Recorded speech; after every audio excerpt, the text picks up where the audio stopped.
attract. As tops and goes, can I stay now? Continue.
Welcome, ladies and gentlemen, to my review of the Razer BlackWidow 2014.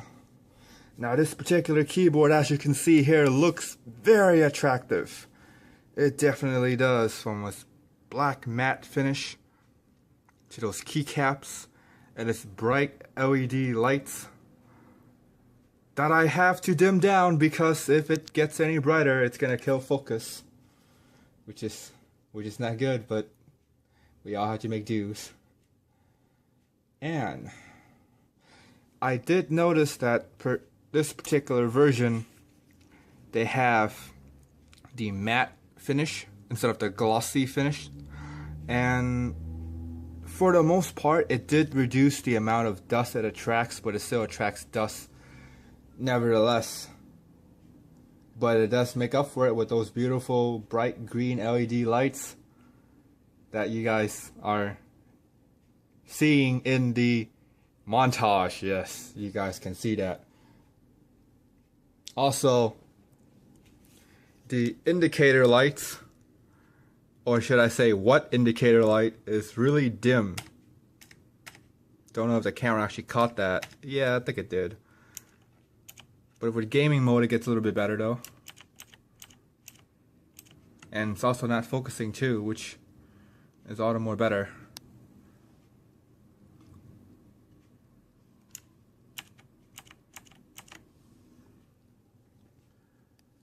Now then,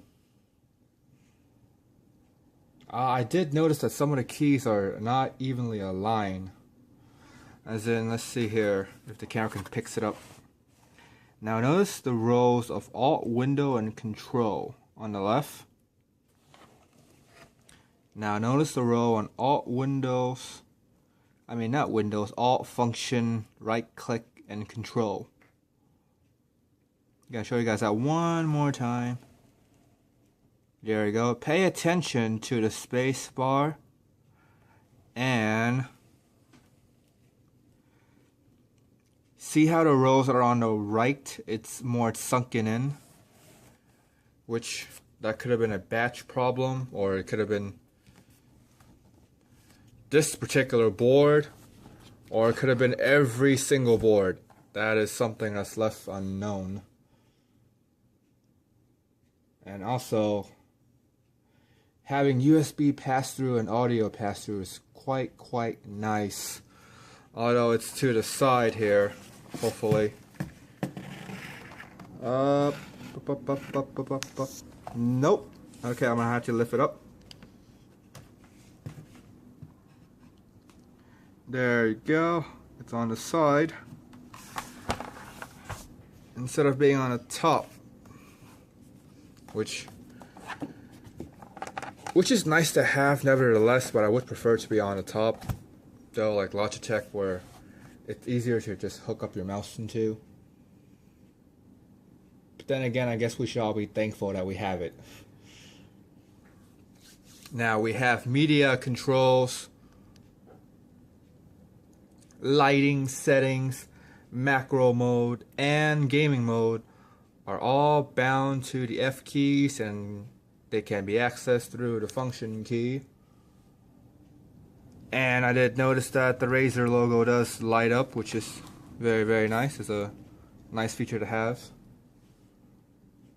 Alongside that, we have 5 macro keys, which is very, very handy for MMO players. But I'm going to talk more into that when we come to our gaming side of the review. And what's sad about this row of macro keys is that they are no longer here in the 2016 version. Don't know why they would do that, but they make it up for it with different lighting settings. Then from the standard dim to bright to pulsating, there's different lighting controls, which is nice, I guess, but why not just give me the rows of macro keys too? But then again, you could actually have it all and pay more for the chroma version, so I guess it's not all bad, right? Now, it has a really good layout, actually. It doesn't have any sort of compromising key placements, as in no short backspace or weird looking shift keys. It's all nicely laid out, which is very, very good. And the one thing that I did notice is that the shift key on the right has a weird little arc to it when comparing to the shift keys that are on the left, which does not have the arc. Once again, this could be just very minute nitpicking, you can say. It's just some of the details that I notice when I examine the keyboards that I get. And it could have been just this particular board, it could have been the batch, or it could have been every single board. I don't know, but if you do, go ahead and comment down below and tell me about it. That'd be great. Alright. Last but not least, at least for the front, is that, again, it looks very premium. It looks like a premium keyboard, and that's what it has going for it, which is very nice, by the way. Now, on to the cable. For the cable section of our review, we had focus in the beginning, but focus is now lost, and we have regained focus, which is fantastic. Notice here is thick braided cable, which is greatly appreciated. And you can go ahead and insert joke about here. Then we have gold-plated USB tips. Not only that, the audio jacks are also gold-plated, which is, again, very, very much appreciated. Which leads us on to the back portion of the board. As we can see here, assuming I move the camera around, there is 5 rubber pieces that held the keyboard together, sort of. As in, hold it in place when you're typing. The keyboard is pretty much held together, which is very nice to have. So I would say it's used for decorations, but since it does actually hold it together, I can't really say that because it's actually useful. Now it comes with the stand. The stand does have rubber in it, and it's the same material as the ones that are on the board, which means it's gonna sort of hold it together. Not really super still, but during the force testing, it wasn't too bad. It moved just ever so slightly, which is very nice to have. They're pretty thoughtful about these little minute details, which is fantastic to have. And now we move on to the software. We are on to the software side of the Razer BlackWidow 2013 edition. And for the software, I have to say it's very user friendly and very easy to use. With this particular software, they have a feature where you just need to install the one software and they will link up every single peripheral that you have to one particular software.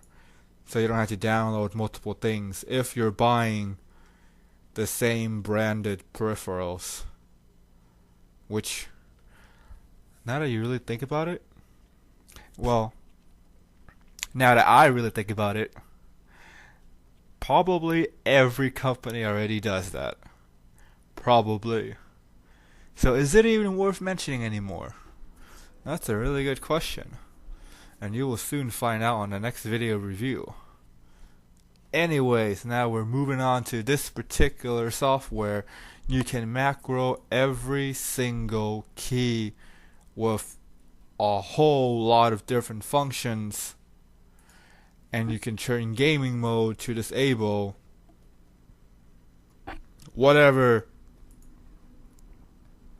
of these three that they are. It's either Windows key, Alt F4, which I don't know what that does, and Alt Tab, which more than likely sends you straight to the desktop. And so does the Windows key anyway, so but there you have it. And you can have, let's see how many profiles.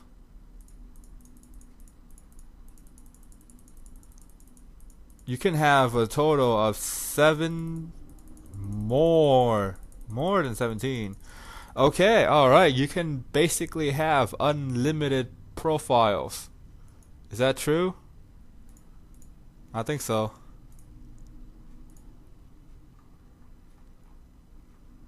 I think it's true. Yeah, you can basically have unlimited profiles, which is awesome. And you can customize it by the name. And with the macro keys, you can change them to any functions that you want, along with every single key on the board. You can change them to a different function. Even the escape key, you can change them. Then you can customize the lighting setting, which is something that I have already presented in the beginning of the video, which is great. And in gaming mode, I already talked about it. And then for a macro, you can have different macro names. You can delay them, when to activate what. And then you have a stats to track the games that you have. And they track quite a few of my games. Not everything, but at least the ones that I tend to play the most. Alright. Not too bad.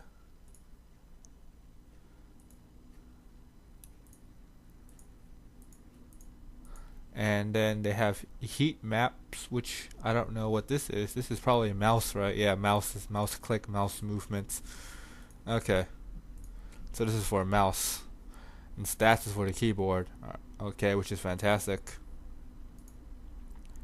And overall, I have to say, it's very user friendly. And you can combine all the peripherals together, which is nice. I mean, what else would you want from a software, right? You want it to be user friendly and very easily customizable, and it does it. It does the job. Which means it should be pretty good, right? Now we're gonna move on to the typing experience. Right about now. Now we are on to the typing experience, and you can't have a typing experience review without making a few sounds.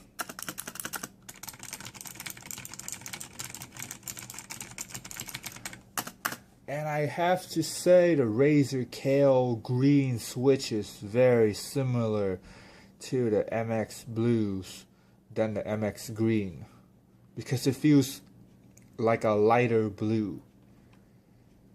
So basically, that means if you want a blue switch but you want them to be lighter, but you don't want the brown, because the brown doesn't make the noise like the blues does, unless there is a actual lighter blue MX switch that I am not aware of. And if you do happen to know, comment down below. That would be fantastic. I would definitely love to look into that. And the one thing that can be really confusing is that since it's the Kailh green, and we know that the MX green does exist, the Cherry MX green, which is a stiffer blue, and the Kailh green is a lighter blue, then later on, or if not, Kailh already made a switch that's similar to the MX green, they can't really call it the MX. I'm sorry, they can't really call it the Kailh green because Kailh green already exists in Razer. Unless Razer changes it, and then now it's the Razer green switch that is made by Kailh. Wow, okay, yeah, so just kind of let that sink in. Alright, yeah, so. But moving on. It still has the clicking sound, just not as loud or not as pronounced. Chances are you probably watched that comparison review.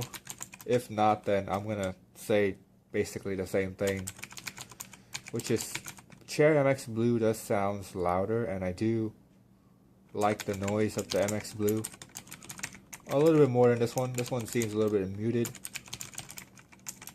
It's still pretty good. It's not the worst thing in the world, but it's not a Cherry MX, it's Kailh. So whether or not that floats your boat, I don't know.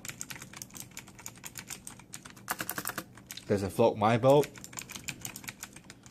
Well, that's something that you're gonna have to find out later on in the video now, huh?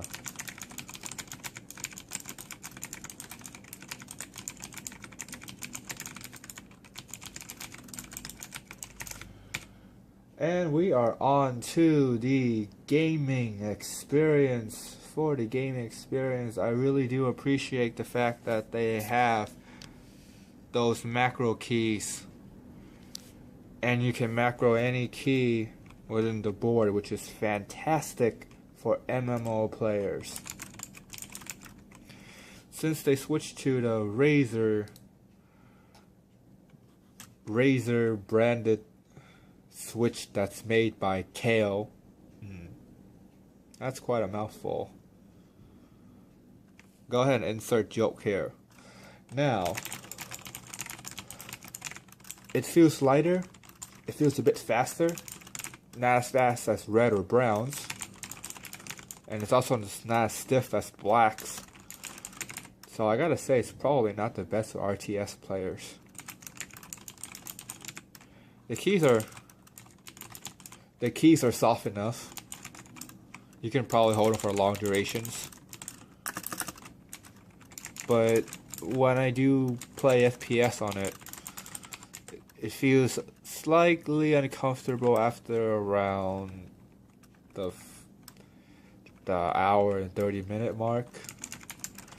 So it's sort of comfortable, but not really. If you game less than an hour and 30 minutes, which would be a miracle, by the way, but if you happen to do, then it should be very perfect for you. If you game a lot more on FPS, then I say, no, it's probably not that good for FPS either. This is probably more of a MMO keyboard.